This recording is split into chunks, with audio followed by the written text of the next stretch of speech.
Assalamualaikum warahmatullahi wabarakatuh. Allahu Akbar, Allahu Akbar, Allahu Akbar. La ilaha illallah, Wallahu Akbar. Allahu Akbar walillahil hamd. Allahu Akbar kabira walhamdulillahi katsira wa subhanallahi bukratan wa asila. La ilaha illallah wa la na'budu illa iyya mukhlishina lahuddin walau karihal kafirun. La ilaha illallah wahdahu sadaqa wa'dahu wa nasara 'abdahu wa 'azza jundahu wa hazamal ahzaba wahdahu. La ilaha illallah wallahu akbar. Allahu akbar walillahil hamd. Innal hamdalillah nahmaduhu wa nasta'inuhu wa nastaghfiruh wa na'udzu billahi min shururi anfusina wa min sayyiati a'malina. Man yahdihillahu fala mudilla lahu wa man yudlil fala hadiyalah. Ashhadu an la ilaha illallah wahdahu la syarika lah wa ashhadu anna Muhammadan abduhu wa rasuluh.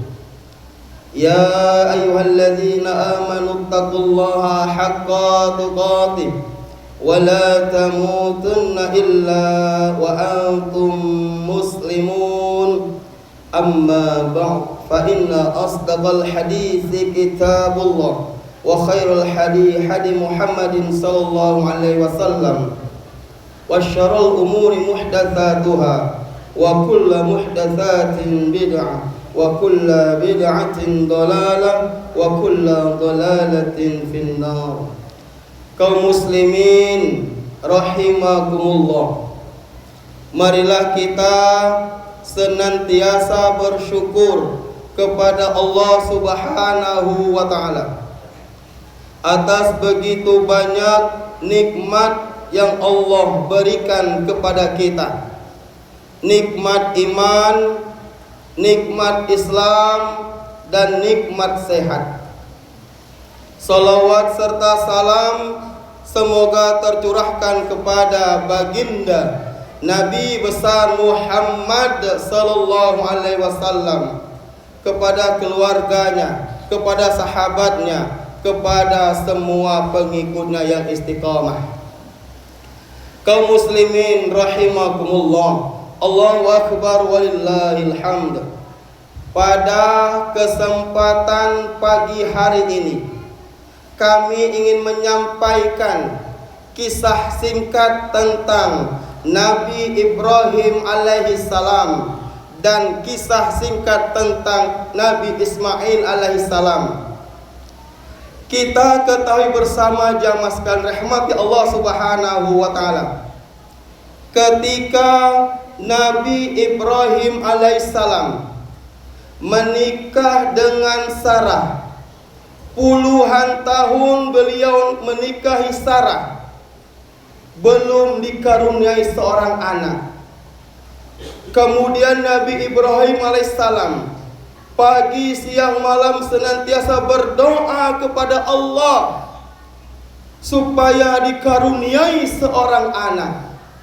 Ini diabadikan dalam Quran surat As-Saffat ayat 10. Apa doa Nabi Ibrahim alaihissalam?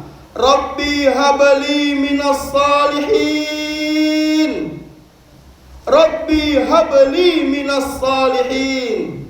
Ya Allah, karunilah kami anak ya Allah yang saleh ya Allah.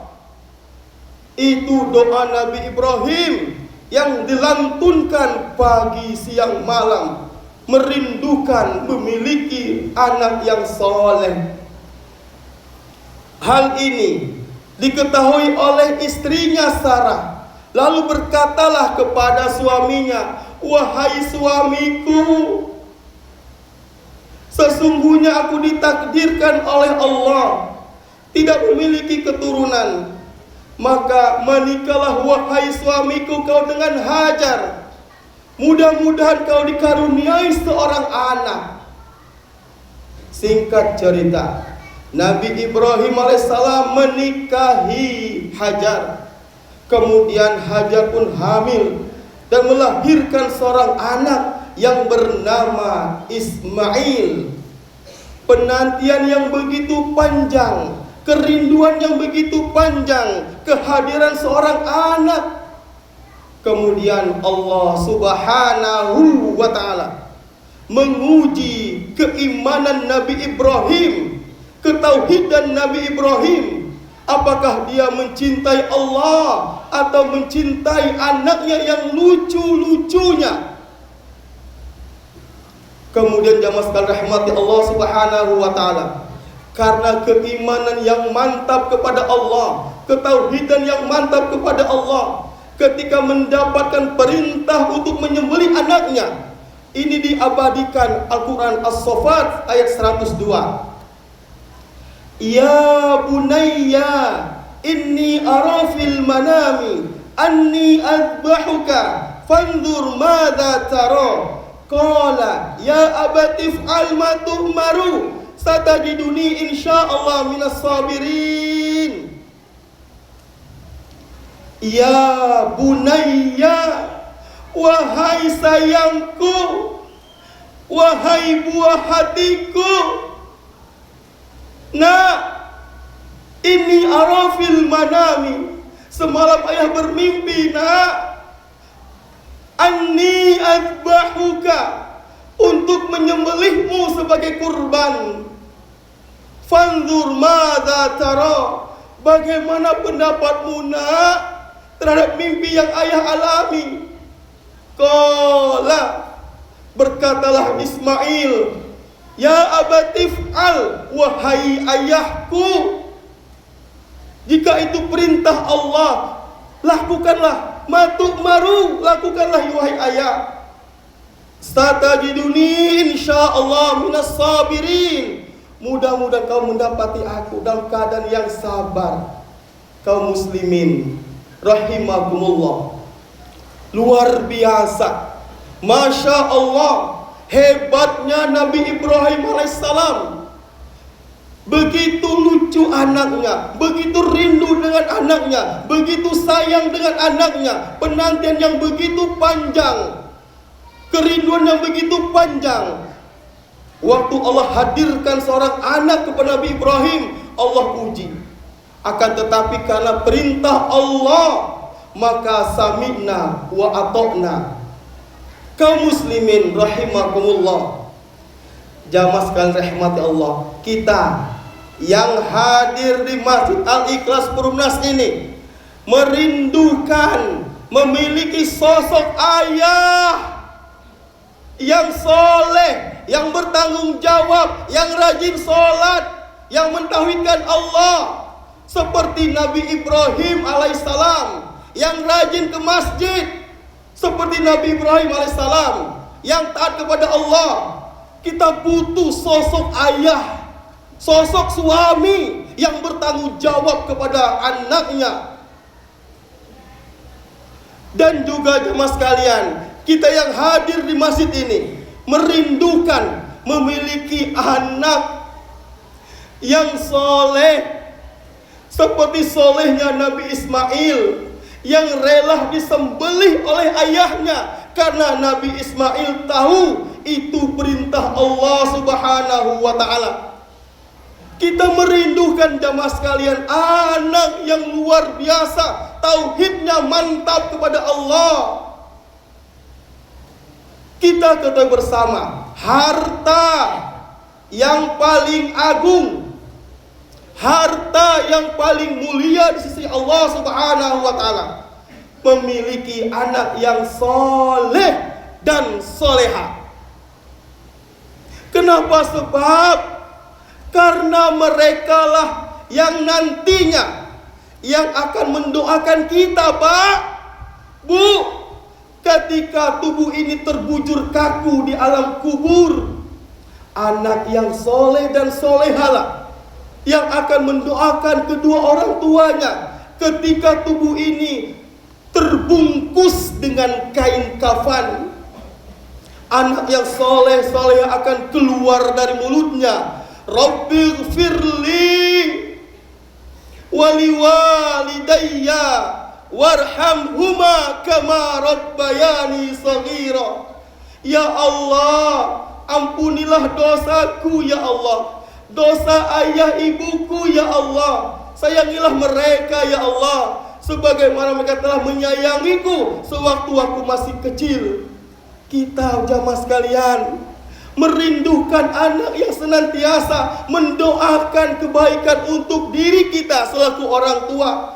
Ketika tubuh ini terbujur kaku di alam kubur, malaikat ingin menyiksa tubuh kita yang penuh dengan dosa, maksiat, lantaran anak kita berdoa kepada Allah, Rabbighfirli waliwalidayya warhamhuma kama rabbayani shaghira. Tidak jadi malaikat menyiksa tubuh kita yang penuh dengan dosa dan maksiat.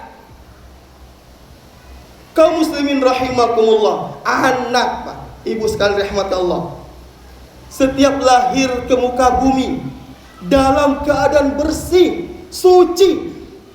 Kullu mauludin yuladu al-fitrah fa abawahu yuhawwidanihi aw yunassirani aw yumajjisani, riwayat Bukhari. Kullu mauludin yuladu al-fitrah. Setiap anak yang dilahirkan ke muka bumi dalam keadaan bersih, suci. Fa abawahu, kedua orang tuanya jika Yahudi, Nasrani ataupun Majusi. Leader seorang ayah sangat penting. Apakah anak itu soleh atau salah, taat atau durhaka, tergantung orang tua.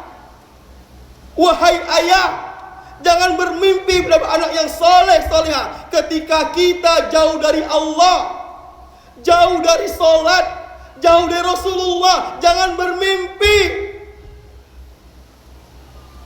Kita satu orang tua beri teladan yang baik kepada anak kita. Biasakan ke masjid, biasakan baca Quran.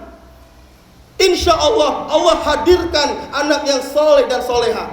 Maka penting leader seorang suami, seorang ayah, bagaimana membimbing istrinya taat kepada Allah, membimbing anaknya taat kepada Allah.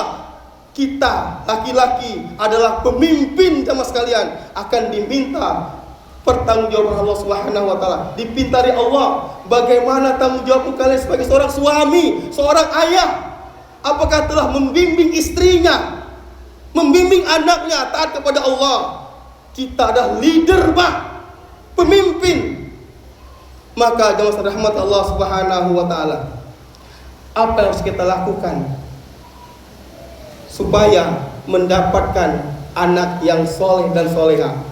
Yang pertama, tanamkan tauhid kepada anak kita.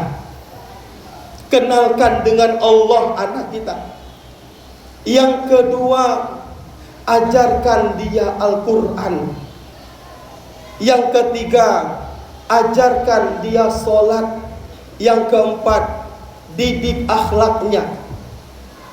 Yang pertama yang harus kita tanamkan kepada anak kita supaya anak kita soleh dan soleha, kenalkan dengan Allah. Sebagaimana Luqman mengajarkan kepada anaknya, surah Luqman ayat 13. Wa id qala Luqmanu libni wa huwa ya'iduhu ya bunayya la tusyrik billah inna syirka la dzulmun adzim. Dan ingatlah ketika Luqman berkata kepada anaknya, ketika dia beri pelajaran kepada anaknya, ya bunayya, wahai anakku, la tusyrik billah, jangan sekutukan Allah, nak, inna syirka la dzulmun adzim, karena menyekutukan Allah, zalim sangat besar, nak. Lihat jamaah sekalian, Luqman mengajarkan jangan menyekutukan Allah. Sembahlah Allah, esahkanlah Allah. Sebagaimana Yakub menjelang kematiannya. Al-Quran Al-Baqarah 133. Apa pesan Yakub menjelang kematiannya? Dikumpulkan anak-anaknya ketika itu. Apa pesan Yakub jemaah sekalian? Ma ta'buduna min ba'di. Nak, apa nak kau sembah mun ayah lah mati, nak? Apa nak kau sembah nak mun ayah lah meninggal, nak? Ayah khawatir, nak. Ketika ayah meninggal nanti, kau jauh dari Al-Quran, nak. Kau jauh dari masjid, nak. Kau jauh dari Rasulullah, nak. Ma ta'buduna min ba'di. Yang dikhawatirkan orang soleh zaman dahulu iman, Pak. Tauhid, Pak. Keilmuan, Pak. Bukan mata kuluna min ba'di. Apa nak kau makan, nak? Bukan. Iman, tauhid yang mantap kepada Allah, itu yang dikhawatirkan orang soleh zaman dahulu. Apa nak kau sembah, nak mun ayah lah mati, nak? Mari jemaah sekalian, tanamkan tauhid yang mantap kepada anak kita. Yang kedua, ajarkan dia sholat, ajarkan dia baca Quran. Ini sering kami sampaikan tentang kisah ini. Di zaman Umar bin Khattab, ada orang tua mengadu tentang kedurhakaan anaknya. Kemudian Umar bin Khattab, Amirul Mukminin, memanggil sang bapak, memanggil sang anak. Disidanglah mereka berdua. Umar bin Khattab menasihati anak, wahai anak, jangan durhaka dengan orang tua, berbakti dengan orang tua. Kemudian sang anak mengajukan sebuah pertanyaan. Wahai Amirul Mukminin, apakah saya selaku anak punya hak dari orang tua saya? Punya, wahai sang anak. Apa hak saya, wahai Umar bin Khattab? Yang pertama, hak kamu mendapatkan ibu yang baik. Yang kedua, mendapatkan nama yang baik. Yang ketiga, mendapatkan pelajaran Al-Quran dari ayahmu. Mendengar itu, sang anak pun berkata kepada Umar bin Khattab, wahai Amirul Mukminin, apa yang kau sampaikan tadi tidak ada satupun ditunaikan oleh ayahku. Ibuku dari agama Majusi, namaku jual kumbang kelapa, dan aku tidak pernah diajarkan satu huruf Al-Quran dari ayahku. Mendengar itu jamaah sekalian, Umar marah, wajahnya memerah, memanggil sang bapak, wahai sang bapak, wahai sang ayah, kamu lebih dulu zalim, durhaka kepada anakmu. Kau beri dia ibu dari agama Majusi, kau beri dia nama jual kumbang kelapa. Kamu tidak pernah mengajarkan satu huruf Al-Quran kepada anakmu. Kamu selaku orang tua zalim, durhaka kepada anakmu. Tidak kau tunaikan hak-hak anak kepada dirinya. Kau tak pernah mengajarkan Al-Quran. Kau begitu sibuk, kau bekerja dari pagi sampai sore. Padahal kita bekerja untuk anak kita, tapi kau abaikan Al-Quran kepada anakmu. Jangan sampai jamaah kita zalim kepada anak kita. Khatib ingin menyampaikan kurikulum yang sederhana melahirkan kualitas yang luar biasa. Pondok pesantren.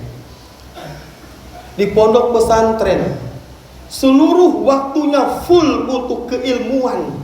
Dari mulai 2:30 bangun sholat tahajud, kemudian sholat subuh, halaqah Quran, belajar hadis, belajar adab dan sebagainya. Puasa Senin Kamis diajarkan, adab akhlak diajarkan. Mereka memegang Al-Quran, bukan memegang HP. Ketika anak jauh dari Al-Quran, jamaah sekalian rahmati Allah, mereka begitu liarnya, begitu susahnya mendidik anak-anak kita. Maka salah satu kurikulum yang sederhana melahirkan anak yang soleh-solehah, berakhlakul karimah, pondok pesantren. Mereka diajarkan betul-betul mentauhidkan Allah Subhanahu wa Ta'ala, dengan harapan anak kita ketika kita meninggal nanti, anak kita yang mengimami sholat jenazah kita. Jangan sampai orang tua meninggal dunia tidak mengerti Al-Quran, tidak pandai sholat jenazah, tidak bisa memandikan si mayitnya. Maka aset kita, anak kita, masukkan ke pondok pesantren yang insya Allah untuk menghindari keliaran mereka, susah mendidik mereka, salah satunya pondok pesantren. Insya Allah mereka senantiasa memegang Al-Quran. Tiada hari tanpa Al-Quran, menghafal Quran, menghafalkan Al-Quran. Itu yang mereka lakukan, jamaah sekalian rahmati Allah Subhanahu wa Ta'ala. Tetapi sebaliknya, ketika di luar sana, apa yang mereka pegang, apa yang mereka akses, yang mereka pegang dari pagi sampai malam, HP. Kita selaku orang tua bertanggung jawab tentang bagaimana anak kita. Fa'abawahu yuhawwidanihi au yunasruni au yumajjisani. Apakah anak soleh atau salah peran orang tua? Yang ketiga, bagaimana kita senantiasa mendidik anak-anak kita sholat. Jamaah sekalian, kita jujur melihat kondisi ini. Seluruh masjid yang ada di Kabupaten Belitung, coba kita lihat anak SMP, anak SMA, tidak kelihatan, Pak. Tidak kelihatan. Bahkan khatib pernah mengisi sebuah sekolah, jumlahnya 800 siswa. Ketika ditanya siapa yang sholat subuh, dari 800 siswa-siswi yang angkat tangan 2-3 orang. Kemana ayahmu nak? Kemana ibumu nak? Sehingga engkau tak sholat nak. Kamu sudah SMA, kamu sudah balik, kamu sudah dewasa. Kemana leader kita sebagai seorang ayah? Dari 800-900 siswa-siswi ditanya, sholat subuh 2-3 anak. Begitu jauh mereka dari Allah Subhanahu wa Ta'ala.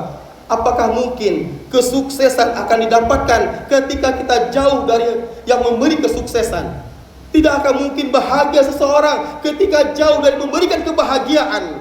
Maka ingin bahagia, ingin sukses, kejarlah Allah. Dekatlah dengan Allah Subhanahu wa Ta'ala. Yang terakhir, ajarkan adab dan akhlak.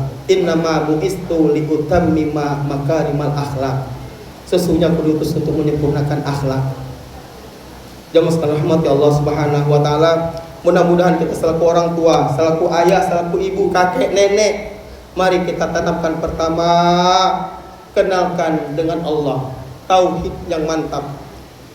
Yang kedua, ajarkan dia Al-Quran. Yang ketiga, ajarkan dia sholat. Kita beri contoh, Pak. Nah, yuk kita sholat ke masjid. Ayahnya ke masjid, jangan dah ke masjid. Beri contoh yang baik. Hidup ini tidak lama, Pak. Tidak lama. Banyak saudara kita mati mendadak, Pak. Mati muda banyak, mati lagi muda kecil banyak, Pak. Dah harus tua mati itu. Maka mulai hari ini, mari kita senantiasa beri teladan pada kita. Yuk nak kita ke masjid nak. Selanjutnya bagaimana kita tanamkan anak kita akhlakul karimah, akhlak yang baik. Allahumma ighfir lil muslimina wal muslimat wal mu'minina wal mu'minat al ahya'i minhum wal amwat. Allahumma inna na'udzubika minal hammi wal hazani wal ajzi wal kasali wal bukhli wal jubni wa dala'id daini wa ghalabati rijali. Allahumma la tayra illa tayruka wa la khayra illa khayruka wa la ilaha ghayruka. Rabbana atina fid dunya hasanah wa fil akhirati hasanah wa qina adzaban nar. Subhana rabbika rabbil izzati amma yasifun Wassalamun alal mursalin walhamdulillahi rabbil alamin. Wassalamualaikum warahmatullahi wabarakatuh.